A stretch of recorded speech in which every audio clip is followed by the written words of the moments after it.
নাম হৃদয়, থিম অতিথি দেবো ভব। রবিবার সন্ধ্যায় সায়েন্স সিটি অডিটোরিয়ামে হয়ে গেল জমজমাট সাংস্কৃতিক অনুষ্ঠান।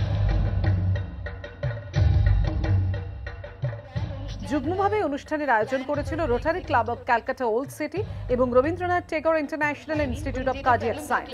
হৈমন্তী শুক্লা, অনিন্দ্য চট্টোপাধ্যায়, রূপঙ্কর বাগচি থেকে শুরু করে অদিতি মুন্সি, সোহম গঙ্গোপাধ্যায়, ইমন চক্রবর্তী। অনুষ্ঠানের জন্য কেউ কোনো পারিশ্রমিক নেননি, কারণ এই অনুষ্ঠানের টিকিট বিক্রি থেকে আয় হওয়া অর্থ হৃদরোগে আক্রান্ত দুস্থ শিশুদের চিকিৎসায় খরচ করা হবে। ভারতবর্ষে প্রায় 15.1% বাচ্চারা যারা কনজেনিটাল প্রবলেম নিয়ে জন্মান, তার 15.1% হচ্ছে affected with child heart problem. And এই চাইল্ড হার্ট ট্রিটমেন্টের জন্য আমরা যাতে সেই সব বাচ্চাদের পাশে দাঁড়াতে পারি যাদের ফাইন্যান্সিয়াল প্রবলেম রয়েছে সেই পরিবারের, এবং সেই কারণেই আজকে এই ফান্ড রেজিং প্রোগ্রামটা আমরা করছি। আমাদের দেশে এখনো বহু শিশু জন্মের পর থেকে হৃদরোগজনিত নানা সমস্যায় ভোগে।